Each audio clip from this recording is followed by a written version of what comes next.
Hello, welcome to RayViews. I'm Ray, and today I'm going to give you a review on the new Netflix TV show, The Witcher. See, I know that there are a lot of conflicting reviews about it, so I'm just here to add to the conflict. Here we go.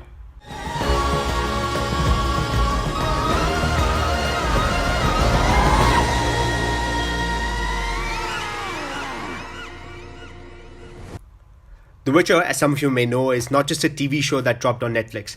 It is a series that has been around for years.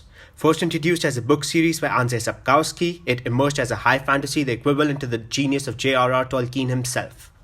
Other than the books, CD Projekt Red also came up with a wildly popular game series based on everyone's favorite Witcher. If you haven't played them yet, I highly recommend playing The Wild Hunt. It is really something. So let's dive right in.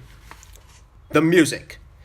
I think a good background score is one that doesn't overwhelm the theme of the show by being too strong and at the same time falls into sync with the feel of it. The Witcher's background score is subtle and for the most part lets the plot and the characters do most of the talking. Moreover, I can guarantee you'll fall in love with a certain humble bard who gave us one of the sickest beats of the decade. That's not how it happened. Where's your newfound respect? Respect doesn't make history. Good luck getting toss a coin to your Witcher out of your heads, folks. The action choreography. If you watch the first episode, you get a crisp idea of what action in The Witcher looks like. There are varying opinions and some people find it almost unreal and gory. Both of which, in my opinion, are positive. I mean, is it unreal? Yes! Of course, it is unreal. You're watching a high fantasy TV show. What did you expect? Jackie Chan type action?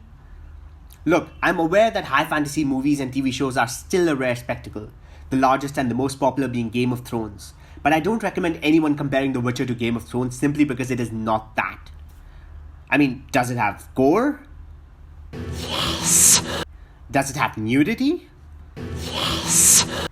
Does it have battles? Yes. Does it have magical elements? Yes, my precious, yes! So there. I did the comparing for you. But The Witcher is not about a bunch of royal houses scheming to claim one throne to rule them all. Sorry, Mr. Tolkien. It is about a bunch of contrasting do-gooder characters who normally would have no business being together, having their fates tied to one another. And they're simply trying to survive. One crisis at a time in a world which is full of monsters. And when I say monsters, I mean real monsters. Worse than Game of Thrones, worse than Lord of the Rings, worse than Narnia, worse than the Shannara Chronicles.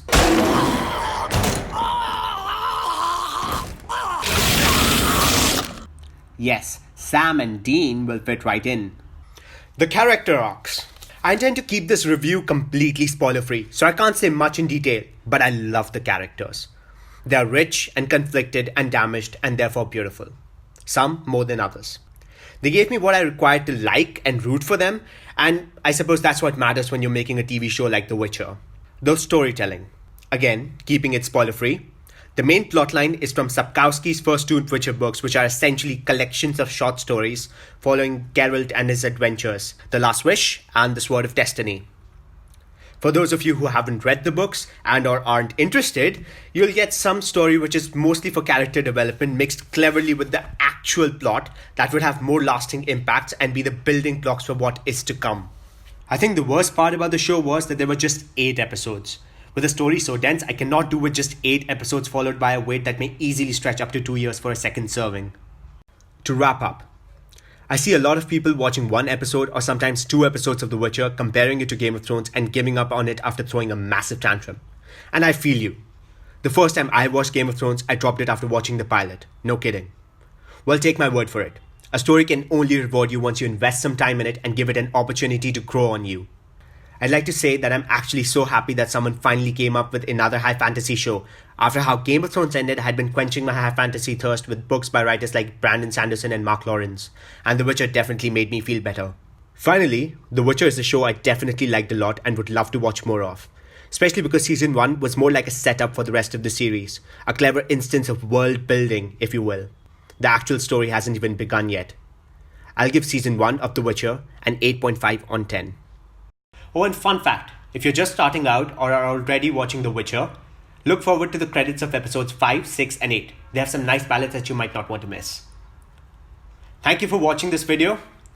Toss a like to your reviewer and comment and subscribe while you're at it. And I'll see you next time. Toss a coin to your witcher, O Valley of Plenty, O Valley of Plenty, oh. Toss a coin to your witcher,